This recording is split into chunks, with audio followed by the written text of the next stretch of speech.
जय हिंद दोस्तों। जो हमने पहले बात की थी सिपाही कुलविंदर सिंह के बारे में, 6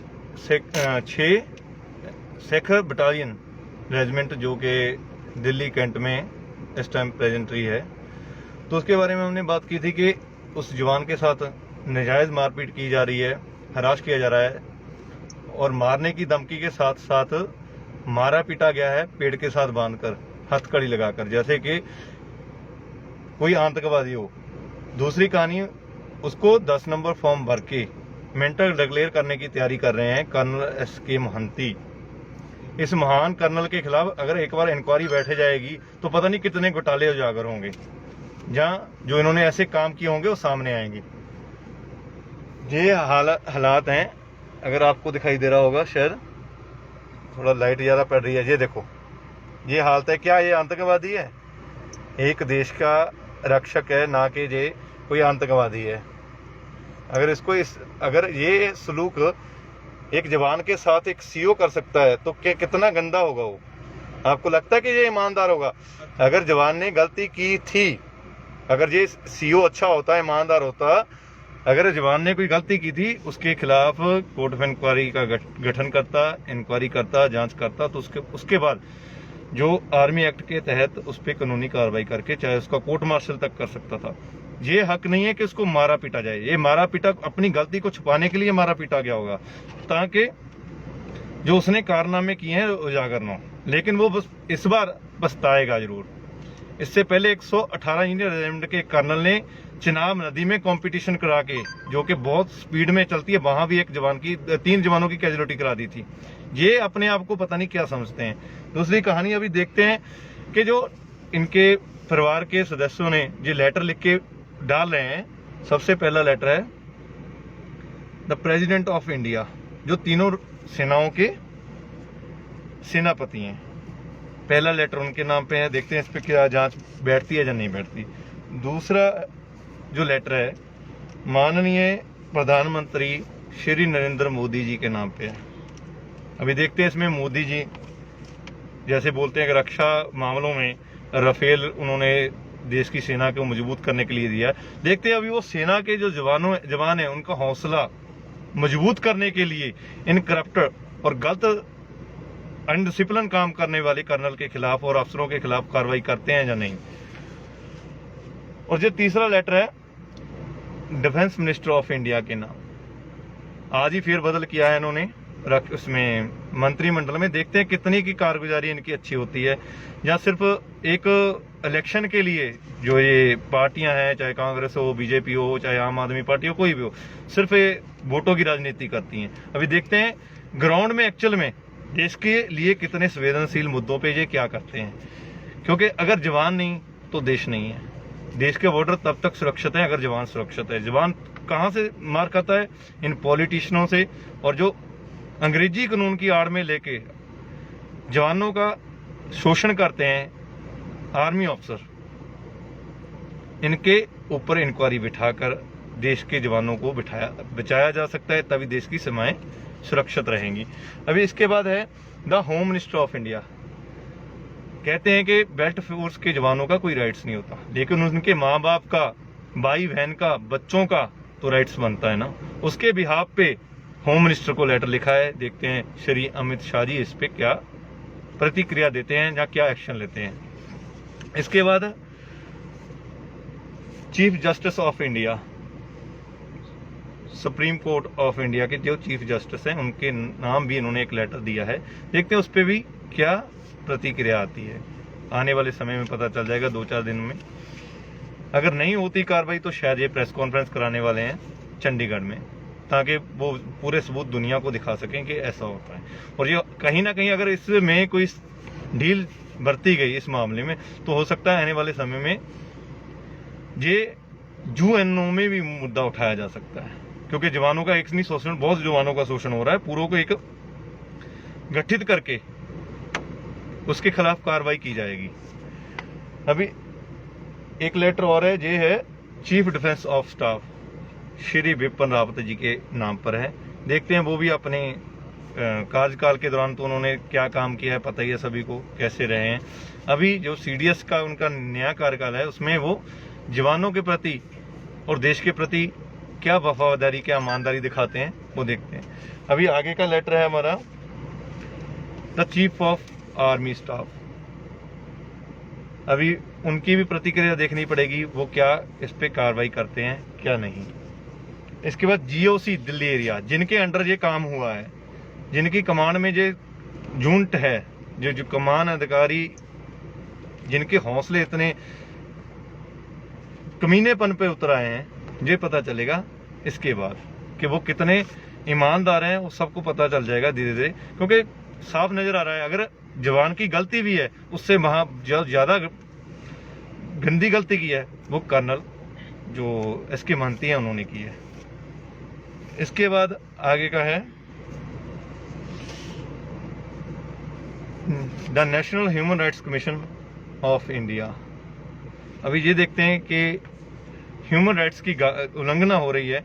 जैसे कि कश्मीरी मुद्दे पे बहुत बोलते हैं कि जवान वहां के लोगों के साथ फौज अत्याचार करती है। अभी फौज पे अत्याचार पे किसी का खून खोलेगा, कोई ह्यूमन राइट्स वाला जागेगा। मुझे मिनिस्टरों को तो हमें पता ही है, ये सिर्फ वोट और नोट के हैं, देश के नहीं है, देश की रक्षा के लिए नहीं है, देश के प्रति नहीं है। अभी ये अगला लेटर है जिन्होंने महान कार्य किया है, colonel S K Mahanti, 6 Sikh regiment. मेरे ख्याल में तो उनको शर्म से डूब के मर जाना चाहिए। ऐसे अफसर, आर्मी के अफसर बनने के लायक छोड़ो, इनको ना रोड पे जहाँ ये जो नाली है ना, इसको साफ करने के लिए भी नहीं रखना चाहिए। ये कलंक हैं इस यूनिफॉर्म पे। ऐसे उन्हें देश का भट्ठा गुल कर रखा है। ये भ्रष्टाचारी होगा, इसके अगर जांच होगी बहुत भ्रष्टाचार सामने आएंगे, क्योंकि जो ईमानदार होगा ना वो ऐसा कभी भी कानून को हाथ में नहीं लेगा। अगर ये ईमानदार होता तो कानून को हाथ में ना लेता। ऊपर से माँ बाप को धमकी दे रहा है, तो ये तो इसकी नौकरी तो जाएगी जाएगी, तुम शुक्र मनाओ हमने तो इसको मार नहीं दिया, मार के दफन नहीं कर दिया। शर्म आनी चाहिए। एसके महंती, ये तिरंगे की तो क्या बोलूं मैं, अभी वर्दी की क्या अहमियत होगी जब तुम तिरंगे को नहीं मान सकते, अपनी गीता, बाइबल, कुरान, इसका आप लोग इसकी कसम खा के झूठ बोल सकते हो, गलत काम कर सकते हो, तो तिरंगे की इज्जत क्या करोगे? वर्दी की इज्जत कहां करोगे तुम लोग? पता चलेगा। लेकिन जहां तुम पहले पता नहीं क्या क्या किया होगा, लेकिन इस बार जो काम किया ना, इसकी सजा अब भी मिलने वाली है। ईंट पर ईंट बच जाएगी। ठीक है, ये पंजाबी खून से पंगा लिया है, जो बॉर्डर पे हर रोज शहीद होते हैं, जिनका खून हमेशा बलिदान के लिए तैयार रहता है, उनसे पंगा है। एसके महंती जी, आने दो। अब इसकी इंक्वायरी बैठेगी, अगर नहीं भी बैठेगी ना, इसकी जांच निष्पक्ष नहीं होगी ना, तो हमें करानी आती है। और वैसे भी ज्यादा दिन तक ओहदे पे नहीं बना रहता बंदा। जो ऐसा काम करता है ना, तो 2-4 दिन का मेहमान होता है, उनमें से तो एक है। जल्दी से नंबर लगने वाला है, और शुक्र मना, माफी मांग ले, गिड़गिड़ा ले, जो करना है कर ले। हाल तो बुरी होने वाली है, क्योंकि सबसे बड़ा देश है, देश की वर्दी है और ईमानदारी है, और जो तुम में नहीं है। ये तूने कायरता दिखा दी। एक जवानों को मानसिक गुलाम करके, शरीर गुलाम करके, उसके ऊपर अत्याचार करके तूने अपनी बहादुरी का परिणाम दे दिया है। अरे बहादुर तेरे जैसे नहीं होते, गिद्दड़ होते हैं। ठीक है, जवानों के सर पे तो प्रमोशन लेके कर्नल तक पहुंचा है, इन जवानों के ऊपर। और आज मिट्टी में मिलेगा, ये बता रहा हूं, और मिट्टी में मिलके ही रहेगा, कोई नहीं रोक सकता तुझे। और मेरे देश के जवानों को जो ईमानदारी से इस देश के लिए रक्षा कर रहे हैं, मैं उनको यही आग्रह करूंगा, अपना हौसला बुलंद रखना। ऐसे बहुत से अफसर आएंगे, और देखे भी होंगे आपने, ये सिर्फ इतने हैं मुट्ठी भर। उड़ने में देर नहीं लगती। जो ऐसे अफसर होते हैं, कुछ दिनों के मेहमान होते हैं नौकरी के लिए। कभी ना कभी आदमी कर्नल तक तो पहुंच गया, इसके ऊपर के ख्वाब देखने बंद कर देगा अभी ये। तो रात को सपने में सोचेगा कि मेरी वर्दी को कोई उठा के ना ले जाए। नौकरी तो गई गड्ढे में इसकी। ब्रिगेडियर बनने के ख्वाब छोड़ दे, हो सकता है चीफ बनने का भी ख्वाब देखा होगा, लेकिन अभी पूरा नहीं होने वाला। डिमोशन, जो जवान को कोर्ट मार्शल की धमकी दे रहा है जान से मारने की, ये तो तेरे ऊपर होने वाला है काम। अभी कोर्ट मार्शल तेरा होगा, याद रखना। 100 दिन चोर का और 1 दिन साध का। अभी बच ले, तेरे 100 दिन पूरे हो गए, पापों का गड़ा खत्म, फूट चुका है तेरा। मुझे ये बोलेंगे, ये हैं उनके रिलेटिव और ये हैं भाई उनके। अभी हम चाहते हैं इस वीडियो को शेयर करो ताकि इस कर्नल महंती तक पहुंचे, इसकी फैमिली तक पहुंचे, इसके बच्चे देखें, इसके माँ बाप देखें कि ये कायर है या बहादुर है। ये शेर की जो खल है ना, उसमें गिद्दड़ है। शेर कभी ऐसा काम नहीं करता, सामने से वार करता है, पीठ के पीछे नहीं। बुजदिलों वाला काम नहीं जो इसने किया है।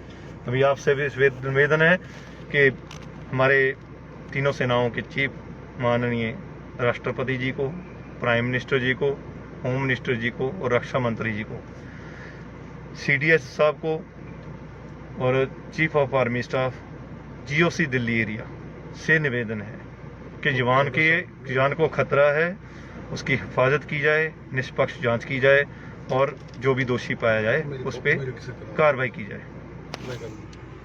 मैं सभी देशवासियों को और मंत्रियों को, देश के सैनिकों को बेनती करना चाहता हूं कि इसको इंसाफ मिलना चाहिए। हम कुलविंदर सिंह के डैडी के साथ गांव से 7 आदमी गए थे। हमारे सामने CO आया, उसने बोल दिया कि ये तो शुक्र है तुम्हारा लड़का हमने एडमिट करवा दिया हॉस्पिटल में, नहीं तो इसको मार के दफनाया जाता।